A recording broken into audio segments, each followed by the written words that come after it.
Hello and welcome to the only podcast where excessive use of force is completely different and actually a really good thing. I'm Luke. I'm Max. And I'm Matt. And this is Force for Thought.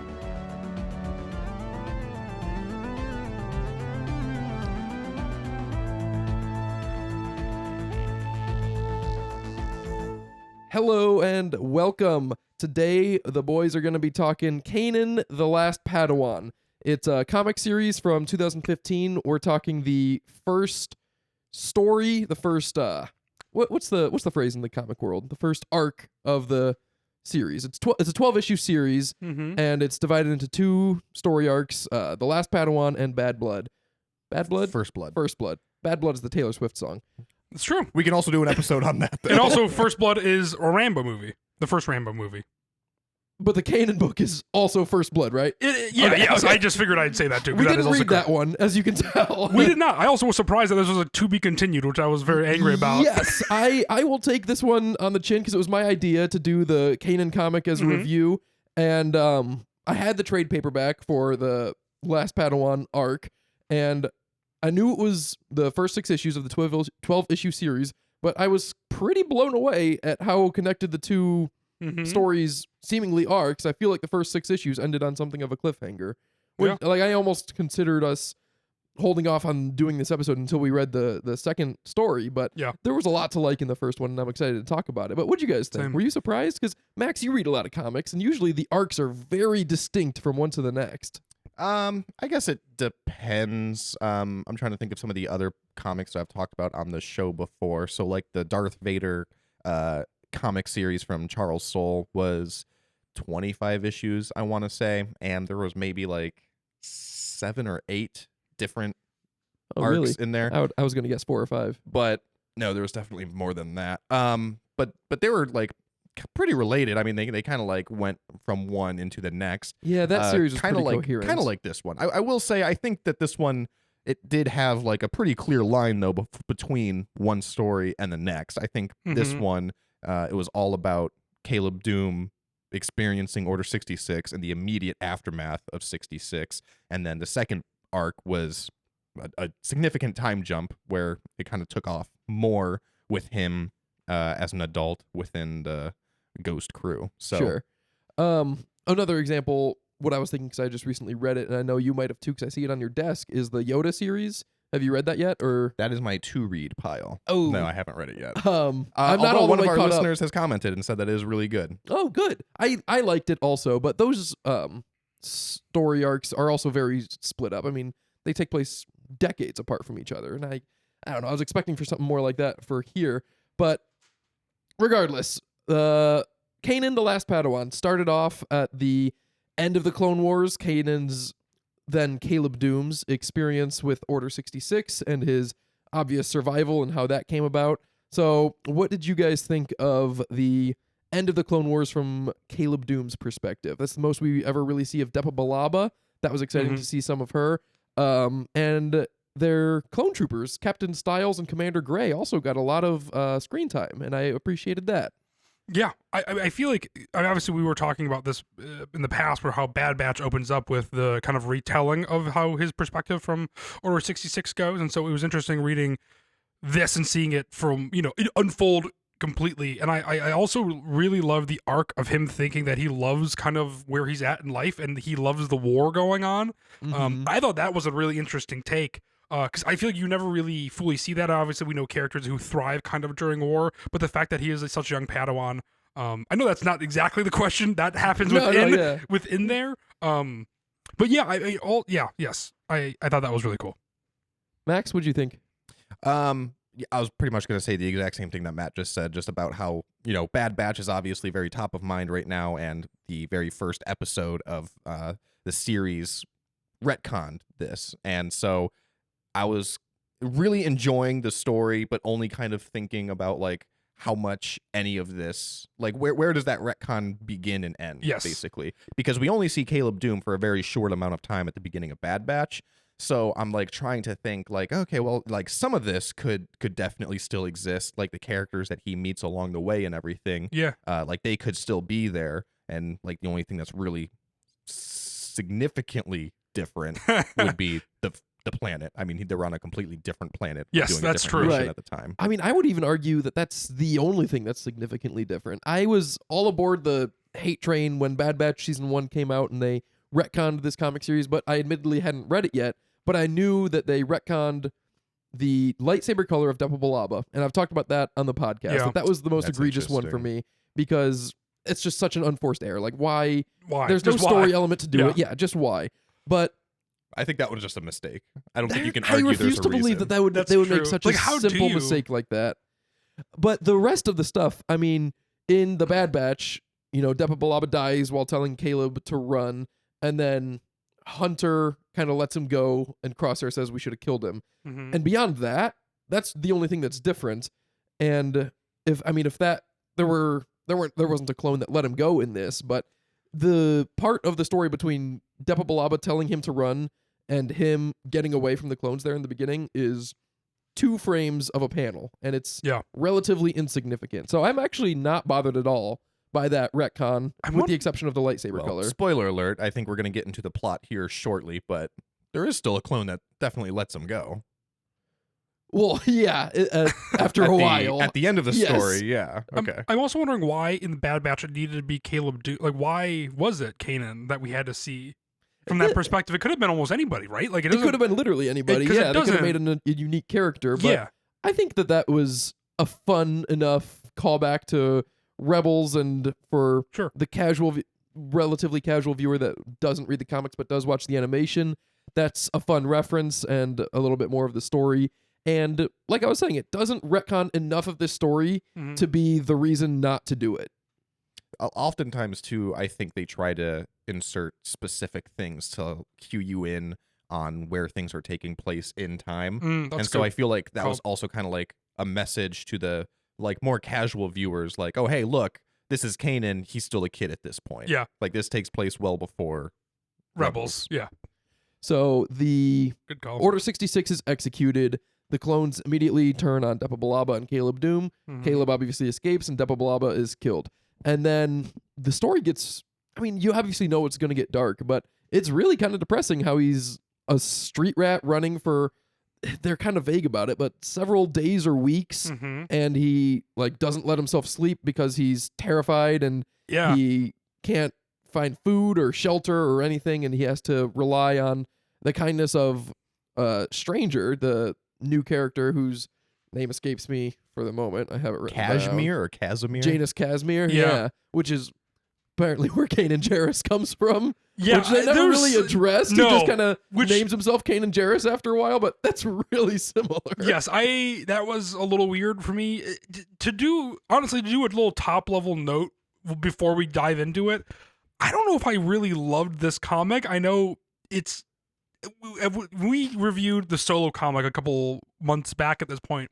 I really like that comic. This one I felt had a lot of weird things like that in it, and it does that comic-y thing where it was just like ended on a panel of someone's face like this, when it was just like kill the Jedi, and then ends on a panel of like that, and it does it like 8 times, and then the Yeah. Jar stuff they never really address, and it's just like we're supposed to catch on. That stuff really bugged me, and to be honest, in the beginning when it was the Ghost Crew, I was like, yes, this is what I want to read. I'm buckling up, and then it was the flashback, obviously to the Caleb Doom stuff, and then I was like, I'm a little less interested in this, to be honest. Yeah, that's kind of just a circumstance of the comic book Yes, format. Where Yes, that is each true. issue has to end on a cliffhanger, yeah, and then the beginning of each issue also has to start with like a small recap. yeah, And when it feels like we're not even binging it because it's a graphic novel. Like, it's a trade paperback. It's sold and marketed as one complete story. Yeah. Yet 6 different times throughout it, it's like, just in case you're just starting here, this is Yeah. where we are.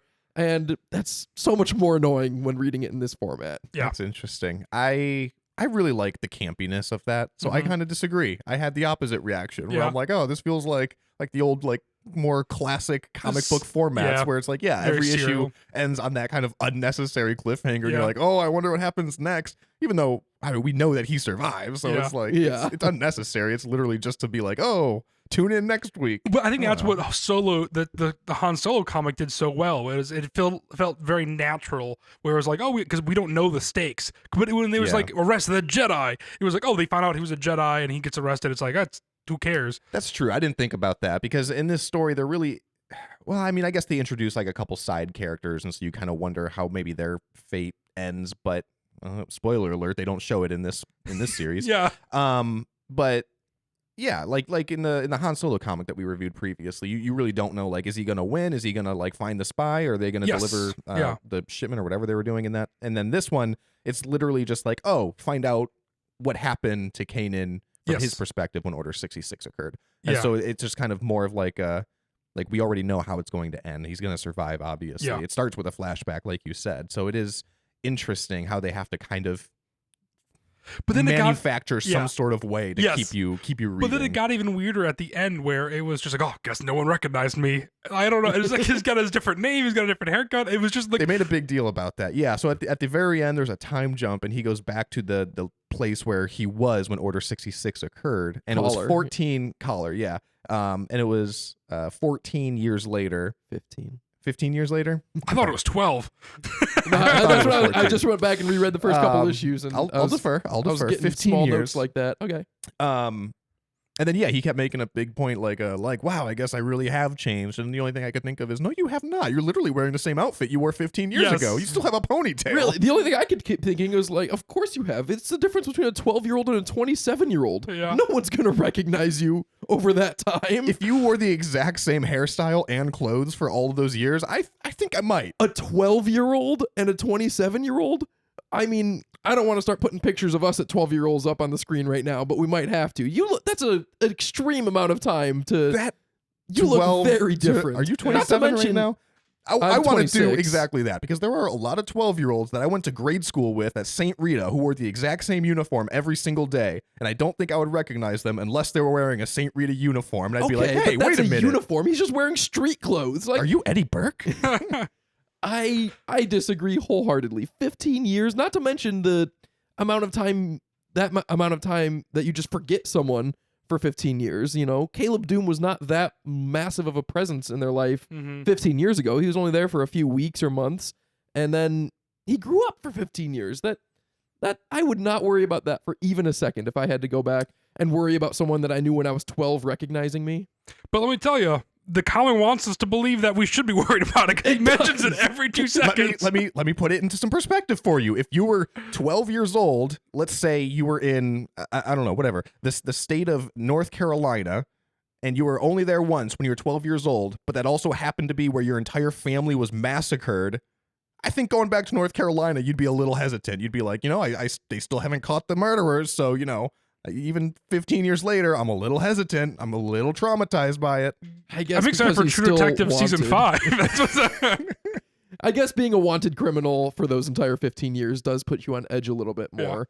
I'm bummed you didn't like the comic more than that. Me too. I love because Kanan. I will have to be more careful with the next comic I choose to do a review. I didn't love it that much either. I liked it about I as thought- much as the Han Solo comic, which is Yeah, you pretty gave that one medium to low. Yeah, that's interesting. Okay, well, I'll defend this one then. I loved it. I thought it was fantastic. The art was awesome. I loved the 2-page spread to start every issue. That was super cool, Yeah. especially on digital, which is how I was reading it. I loved that. I loved oh my god, what's the guy's name? That's not Kanan Jarrus, the super similar guy. Casimir Janus. Janus Casimir. Or yes. Janus Casimir. His design was awesome. Yeah. That was a unique design for this comic. He looks like a little snake boy. Well, he looks like the species from the Han Solo comic that we were just talking about, though. Did no thought one he else does! get that? I thought he looked like a mix between that and Kit Fisto. He does, because he's I think green. everyone looks like a mix of Kit Fisto to you, though. Rose-colored glasses for you. But that's all I kept thinking, though, is I was like, this guy looks a lot like the species from that Han Solo comic that we reviewed. And That's in the funny. Han Solo comic, they made a big part about how that was like the last of Yeah, their it's species. definitely not the same Yeah, so I was species, like, it's but not, but it's pretty similar. Well, this one's green. Yeah, this one, Oh, a this this little one's bit. green. And there were also dozens of them, which was pretty difficult because there were Yes. at least 2 relatively main characters of the same species. And they did give Janus Casimir some weird like jewelry and almost like a friendship bracelet to make our second Taylor Swift comment of the day. Yep. But did you guys notice it? It No. stuck out to me. They looked exactly the same to me, which was the problem too. I was like, who the fuck am I reading about right now? No, it was like It made for a couple good twists though, because you would see him on panel and you'd be like, "Oh shit, there he is," and then it'd be like, "Oh no, it's the other guy," and I'm like, "Oh, thank goodness." it was a little hard to follow. It was giving me Yes. like Jack Sparrow vibes, for one, because the guy's a pirate, but he also just dressed kind of extravagantly odd, and that was like his thing. But he was great. He's the one that took Caleb Doom under his wing, and they ran scams for a little while. It's like all of this story is not surprising, you know? Like I could just kind of assume that Kanan Jarrus, he obviously survived Order 66 and then Had he a became difficult pirate. time. He had a difficult time, became a pirate. It makes sense that he was taken in to a crew by a more senior pirate and learned the tricks of the trade, so to speak. One part that I did really, really like is the separatist general that they were on collar fighting in the beginning, back before the Clone Wars ended with Order 66 with Balaba. General Cleave, he was Deveronian, which is like the devil species with the horns, and he also had a cool red eye patch. So character design across the board for this comic was exceptional. That was cool. And the two clones, Captain Styles and Commander Gray, the one had like a big scar across his face, and they had red trooper armor. They were both really cool clones. From a design perspective. I also feel like going to adjacent to Taylor Swift, I can't imagine naming a character Styles and not being a Harry Styles fan, or at least being on top of mind. Does it change your opinion that this was 2015? No, One Direction. I'm not big on my Harry Styles lore. Yes. He was around in 2015. Isn't he young? That was 9 years ago. He just turned 30, I believe. Oh, that's not that young. All right. Okay, let's calm down. I can't imagine being 30. I can say that I was in a ska band circa 2012 to 13, and we definitely covered a One Direction song. So pretty big still. And One Direction now has been on one of my most listened to on Spotify. Really? Yeah, my wife's a huge fan. And the wife. And in turn, yeah, Matt doesn't like Taylor Swift either. Don't worry. And in turn, it was a gag. And in turn, I also like One Direction a lot. They're fucking great. I always liked One Direction. Yeah, They're a bop. Man, Midnight Memories, such a good album. Yeah. I listen to almost exclusively Taylor Swift, which doesn't give me much more street cred than One Direction, I don't think. But I can't contribute to the One Direction love. Swift if the listener is wondering why we're talking about Taylor Swift so much, we can chalk it up by acknowledging that as of this episode airing, the new album, Secret Poets Society. No. What is it? Something very similar to that. Not, Cut this. We gotta come up with it right away if we're gonna convince these people Taylor that we're Swift's Swifties. Taylor Swift's new album has either just come out or is about to come out. So that's why it's top of mind. And so is my It's gonna son be so as well. If that is That's correct. exciting. And he's gonna name him Taylor after Max and I. Tortured Poets Department. Yes, that's it. Yeah. Tortured Poets Department. Anyway, Kanan, I bet he would like Taylor Swift. Another thing I was thinking, I said this came out in 2015, and the clones, Captain Styles and Commander Gray, executed Order 66 without a second thought. They, it was the end of the first issue where they get the hologram from Emperor Palpatine, which also surprised me that it was getting started right away. Did that take you guys back? Were you expecting a lot more Clone Wars content before Order 66? No. Really? Yeah, I thought this comic was going to be a cool Kanan. So I didn't think it was going to be a flashback to Caleb Doom. So I didn't know what to expect, to be honest.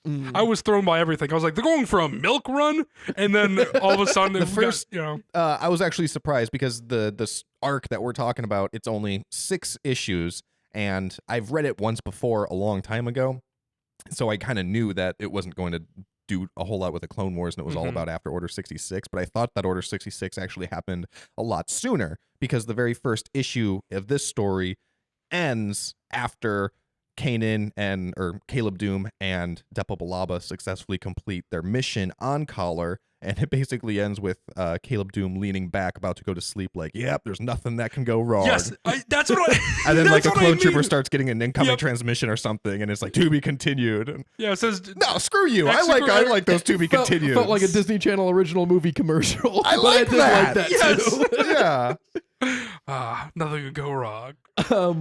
What I was trying to say before about General Cleave, the line being blurred between the separatist bad guys, Republic good guys, right at the end of the Clone Wars, how by the time of the Galactic Civil War, it's like the Separatists were actually the good guys and the Republic was actually the bad guys, and that line starting to get blurred right now was really cool because General Cleve was the Separatist general, and then he runs into Caleb Doom again, and Caleb Doom's like, "Oh, you're the bad guy," and then they team up because the Empire's the bad guys now, and it was kind of always the Republic and Palpatine. I really liked that element, and I really liked the art, not as much as the Han Solo comic. Yeah. And so, I don't know. The art stood out to me in those two-page spreads, but Yeah. honestly, that was like almost it. And in Okay. terms of like all of the Star Wars comics, it might even be less than par. That's what I was gonna say. No, there's definitely worse art than that. I mean, there's I worse, enjoyed the art. But I like the art in this one a lot. I really like the cover art. Do you feel any differently about the cover art?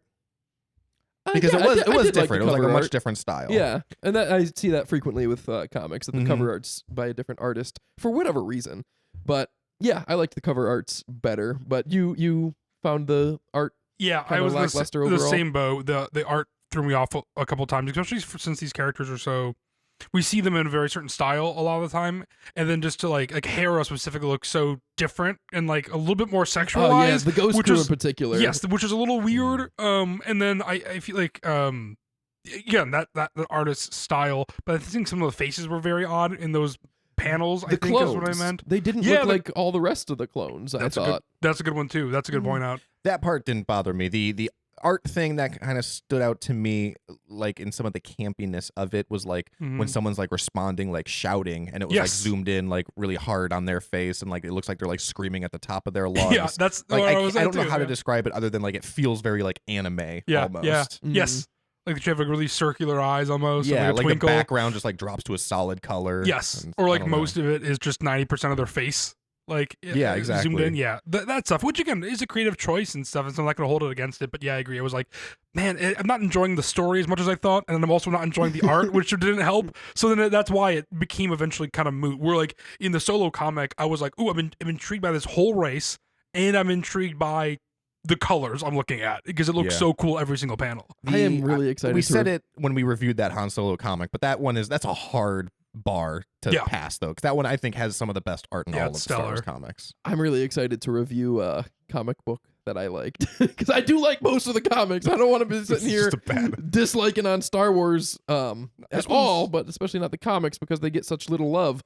But other things I loved, which I don't know how comics are Well, made. hold on. This one does get a lot of love though, but I think about that a lot. So you guys don't love it as much as me apparently, but do you think that this comic book gets a lot more love because it's been retconned and people just kind of like? No, because I what remember has getting a been- lot of love before Bad Batch came out. I remember it being one Really? of the top Okay. tier. On, That makes like, me lists feel and that makes me stuff. feel better because it's like one of my pet peeves, when people are like, "Oh, Disney's ruining Star Wars," and like the EU was so much better, and it's like, no, it was not. The EU was objectively just outrageous in so many parts, but people are just blinded by that, and then as soon as it gets thrown away, they're like, "Oh, but that was amazing." So that's why I kind of thought that Yeah. like maybe this was like the same thing, like the Kanan Mhm. comic was like retcon, and then people were like, "Oh, you should have done that. It was amazing," and all these people would come forward like, "No, it actually wasn't that great." I actually have a lot more thoughts about that will be discussed in my more for thought in the next couple weeks. So look out for that. I'm But so interested in what your more for thought is. I have a lot more for thought than just Star Wars. Apparently, I didn't know, but Neither did we, because on my more for thought, you were like, "This is my only interest." this Well, what's isn't really Chick-fil-A. we're digressing. I wanted to talk about the clones following the Order 66 so deliberately and without question. And it was this released in 2015. 2014 was the release of Clone Wars Season 6 on Netflix, which was the Fives arc where he finds out about the inhibitor chips, which is the first canon story of the inhibitor chips. Before Okay. that, it was not canon either way, but it was assumed that the clones were just loyal to the Emperor and they, willingly betrayed the Jedi, and it like wasn't a against my will kind of thing. Yeah. And so, did you think this was inhibitor chip kind of things, or do you think this was written still before that was necessarily released in canon, and it was more just soldiers following orders? Because Ooh, that's a good question. also the clone rejects Order 66 at the end. You know, Caleb tries to reason with him and says, Yeah. you know, you loved Depa Billaba, you betrayed her, what you're doing is wrong, and he sees reason and comes to believe that. Do you think that is valid in this canon, or do you think it's just because that was so close to Clone Wars Season 6 that was kind of got lost in the shuffle? That's a great question. It probably got lost in the shuffle, but in my mind, it would be an inhibitor chip, because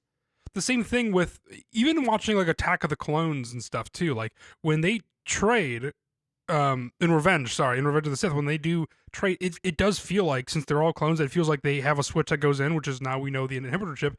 It always, to me, didn't feel like people following orders. It felt like that was a switch in their brain that is turned. Because again, they're working, with the Jedi, within this, and then they even in the comic, they're talking about how important the Jedi are and leading them in this battle and in this war. So I feel like it has to be in an inhibitor chip in some way, because they're having a conversation about how important they are right before then. I don't think they would just, Styles and Gray would instantly be like, yes, I'm going to kill the people we were just having a lovely conversation with, if they weren't forced to do it. That's my perspective. But like you said, it is, how do you reason with somebody at the end then? I don't know.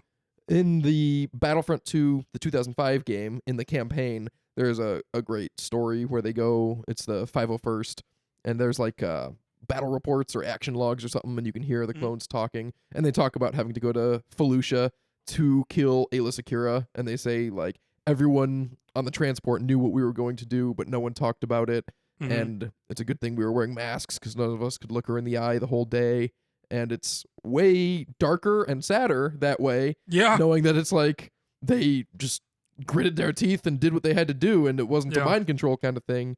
But I think I agree with you. I think this isn't, well, I don't know, because like not even Captain Rex could what am I trying to say? Fight the inhibitor chip, and I guess he kind of did a little. He told Ahsoka to find fives, which is more than nothing, but I don't know. What do you think, Max?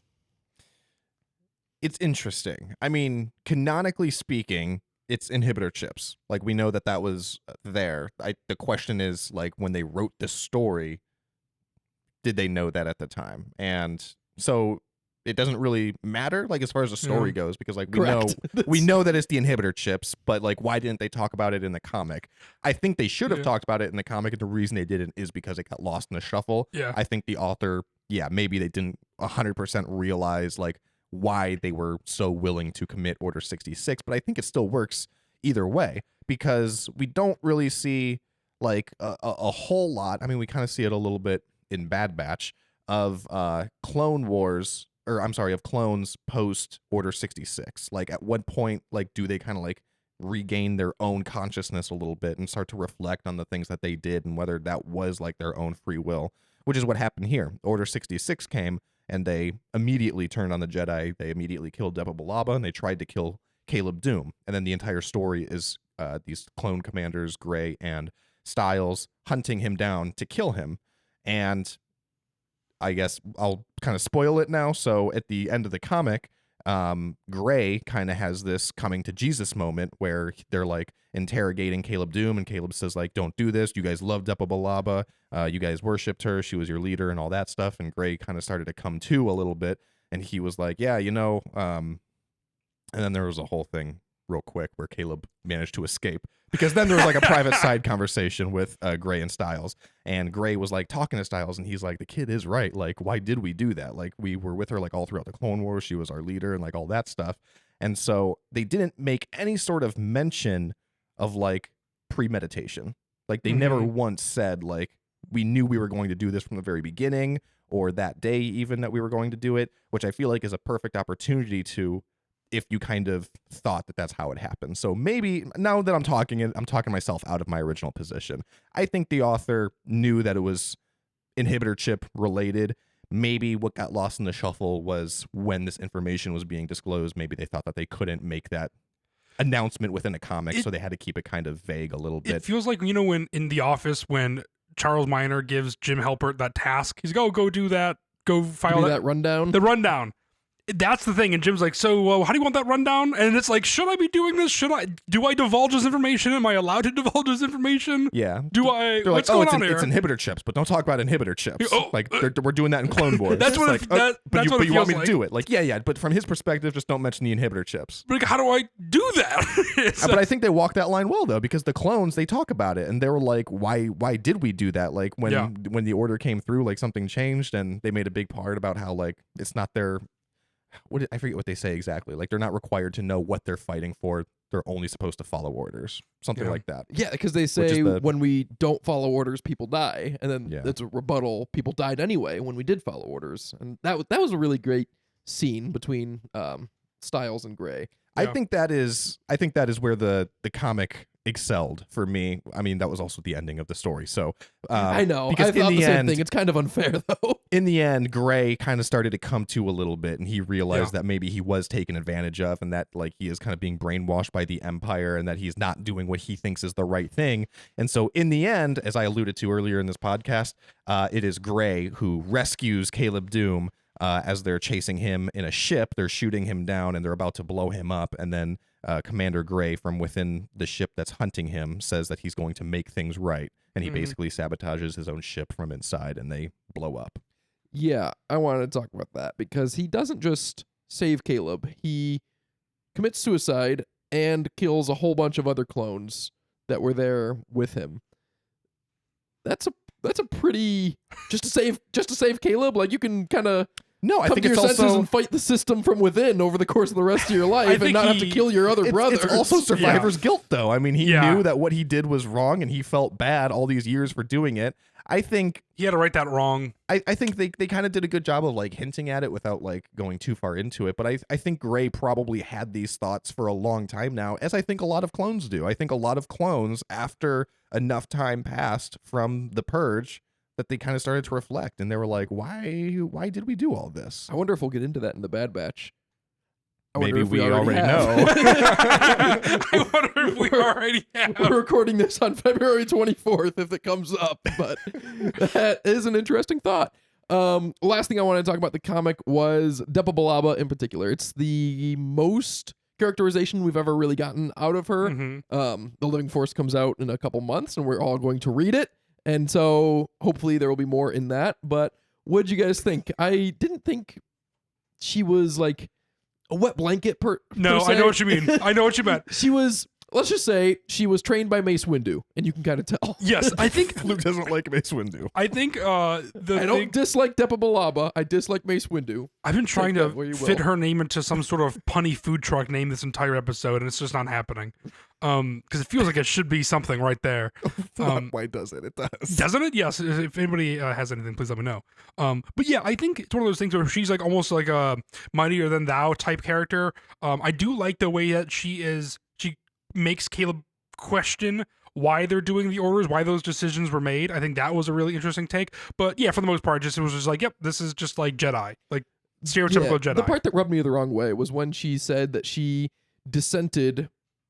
Yeah, she was the voice of dissent in the council because she's Yes. a council member, and she disagrees with their role as generals in the war. That she disagreed that they should take rank. Yes. And this conversation is in front of Styles and Gray, and they're Mhm. like, "Oh, how could you say that? We need your leadership. We would be lost without you."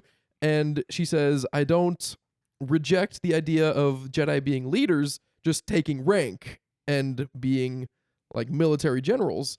And that seemed like a pretty neat way to have your cake and eat it too, Depa Billaba. Like, you're just trying to set your feet in both camps and say like, "Oh, you're wrong," but it's like they had their back against the wall, and you're trying to say just, Yep. that's what bothered me. That's No, also I- moments before they murdered her. Well, That yeah. was part of it too. That's why they felt a little less guilty. They were like, yeah, she was kind of obnoxious, right? What blanket? Yeah, she was. It's funny. No, I don't have an issue with that. I think What if that was great timing? Order 66 just so happened to happen. Like, oh, thank God. We didn't just commit a crime. They gave her a reason, or she gave them a reason. Yeah. Depa Billaba was just like constantly annoying the troops every single time she talks. They're rolling their eyes like, oh my God. You gotta plot this. No, I mean, I think that was fine. That didn't bother me at all. I like that was an ongoing conversation that would have been happening within the Jedi ranks within the Jedi Order, I guess I should say, to avoid And it confusion. was. We've seen that conversation a few other times in canon with Sure. different characters. But no, I think she just means like she thinks that obviously the Jedi have a role in this conflict, but to be made so explicitly military assets seems a little beyond the line. Yeah. Mhm. And that's fair, and she's obviously correct in the end, and who knows how it would have gone if they just abstained from the war altogether. That really Yeah. wasn't an option for them. I think my last note about the comic, and I'll pull some screen grabs that we can put on the screen right now if you're watching on YouTube. We mentioned the freaking guy's name. It's so similar to Kanan Jarrus, I can't remember. it. Cashmere. Janus Casimir. His design is awesome. He looks super cool the whole time. And then, like, halfway through, he gets a mask, and it looks equally cool. I thought the exact same thing. In a whole different way. Like, I'm a it's big not that fan of similar, helmets. and it looked awesome. And then his ship, also super cool. It was Yeah. a unique ship design. I don't know if it's the artist that does all the character and ship and creature design, Mhm. but we've been kind of dogging on him this episode. And if it is, that's a lot of points in his favor. All that design work was really great. Yeah, it's true. I 100% agree. And the ship's name was the Casmiri. Yeah. God, And that's they confusing. made a big point about how like Caleb says like, oh, he doesn't find that as funny as I do or something. And I'm like, how could he not? Like he knows he named that after himself, right? Yeah. Yeah, I didn't really get that joke either. Yeah, I thought that the was joke a didn't land because I'm attempt at like, humor that fell flat. am I led to believe that the ship isn't named after him? Mhm. I don't know. It's like, oh, he's kind of arrogant and self-absorbed. It's like, well, he's a pirate, you know? Right. I would think nothing less. Anyone else have any final notes? You want to rank it out of 10? I typically don't. I know you like to, but maybe you want to keep it to yourself because it's going to be kind of lower. So we'll skip that. We don't have to. You can 8. cut that out. I give it a solid 8. I would This give was it- a good comic. It's a short read too. It's only 6 issues. So But this read is all something 12 if you're going to read it, because I really feel like I missed part of the story. Oh, that was another thing I wanted to talk about. Issue 6 is no longer... So issue 5 ends with the callback to like the beginning where the Ghost Crew is going to Collar, and Hera says, oh, have you ever been to Collar, Kanan? And then he has this 5-issue flashback. And then at Yes. the end of issue 5, she says, so have you ever been there? And he says, Kanan Jarrus has never been there because he was Caleb Doom then. Mhm. And then issue 6 starts, and it's like, this isn't part of the same story. It's like almost like an editing error that they included issue 6 in the first trade paperback, and it's not. No, it was it's an epilogue. It wasn't part of the same story. It was like it was in the book though, right? it's in the book, yeah, Yeah. but it's issues 1 through 5 because I thought it was 6 issues for like the story or whatever, and then after issue 4, instead of saying to be continued, it said to be concluded. So the Oh. 5th issue is like the last issue of that story, It and definitely then felt like the a 6th conclusion. issue is just an epilogue of what happens after, obviously, and that's like the bridge to the next story, First Blood. Okay, all right, that's cool then. I'm glad we cleared that up. I feel better about that. Yeah. Um, I'd give it a 6.5 though. 'Cause I was out of 10. Out of 10, that's obnoxious. We're not What? We're not ranking this out of 100. That's a 65 out of 100. We're ranking it out I- of 10. 6 I- or 7. I would give it a comic book 8, Star Wars 3. If you're gonna read a Star Wars comic book, there's a lot better you no, can I go. won't. If you're gonna read any comic book, it's one of the best you can get. You know what I mean? Don't read any of the other comic books. Stick to Star Wars. But if you're gonna stick to Star Wars, come to this one later. That's just the way I think. Anyway, I don't have any force for thought. I do. No, I'm just kidding. I don't. what did you have been shocked, viewer? Luke was Just- I was breathless. so pleased for a second because I'm running low. I finally got to stock one. All right. Force for thought You coming had- to you from Luke. You said that. I'm so glad I made that joke because it would have been so awkward for you to say it yourself. I'd have made it work. I was watching. We always do somehow. I was watching The Empire Strikes Back, and In your pieces, as you yes, nap throughout. between Yep. naps. The Battle of Hoth. You got You the, still have not made it far through that film, my man. You've been It's such a you thought. have not gotten past Hoth for weeks now. It is a thought-provoking movie. Battle of Hoth. You're lining up your rebel ground troopers to delay the Imperial assault to give your transports time to escape. Mhm. That's the goal. The goal is not victory. The goal is just buying time. Yes. You got the guy squares up, walks out there, looks in the binoculars and sees the AT-ATs and has to zoom out a little bit. Yep. And if I'm that guy, I am packing up and heading the other way. That is not a job you are equipped for. There is literally nothing you can do to slow them down even a little bit. Yeah. There are a handful of those white cannons and little gray satellite cannons Yes. that can shoot at it. I don't think they're effective against the armor. The only thing they can do is have the air speeders, tangle up their legs, and that's very effective, but even after they do, it's still the air speeders that shoot the neck that blow it up. There is not a single thing that one of those ground troopers does against the AT-AT, and it was irresponsible for them to continue that fight in that capacity. Yeah, that's a good call. They're just at that point, if it's to buy time, you're going to sacrifice yourself, basically. Yeah, that's a losing battle right there. That is a suicide mission, all risk, absolutely no reward. And for those I'm not people, even speaking hypothetically. The AT-ATs literally do not slow down for even a second unless they get tripped. No, we see him stomp on people. Yeah, they march at full speed. Yeah. Still a very slow full speed, but It is, but not because of the ground troopers. I'm glad Luke's watching it this slow, so I'm excited to see what in the next 2 years we have. What's for thoughts party? in a couple of weeks he's gonna be like, so when they're in the space slug, My favorite part still is not even at Cloud City. my favorite part is Cloud City too. I might just fast forward to that now. I have seen the movie. On a rewatch, there's not really an urgency have to seen the finish movie. it. We're about 50 episodes into this podcast, and Luke's just now watching Empire for the first time. Yeah, people keep saying it's great. I don't see the hype. In 15 That's his second father. in 15-second TikTok chunks, you're just watching it. I have done that with several movies. For whatever reason, TikTok does not show me Star Wars, and it infuriates me. I watch 2 minutes of a Marvel movie back to back to back to back all the time, and they just keep coming up, and I try so hard to get Star Wars on my algorithm. I post very frequently Star Wars based TikToks, and it will never show me Star Wars. But whatever, I digress. Thank you very much for listening to our Kanan comic review. Let us know if we've inspired you to go read it or read other Star Wars comics that might be better, or read, Max really liked the Kanan comic. So let us know. Follow us on TikTok, Instagram, Facebook. Thanks for listening, and we'll see you next time. See you, Sammy.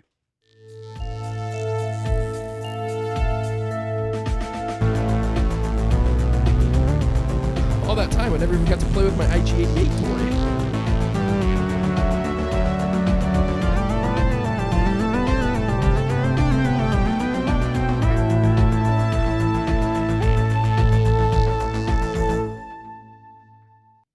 Yeah.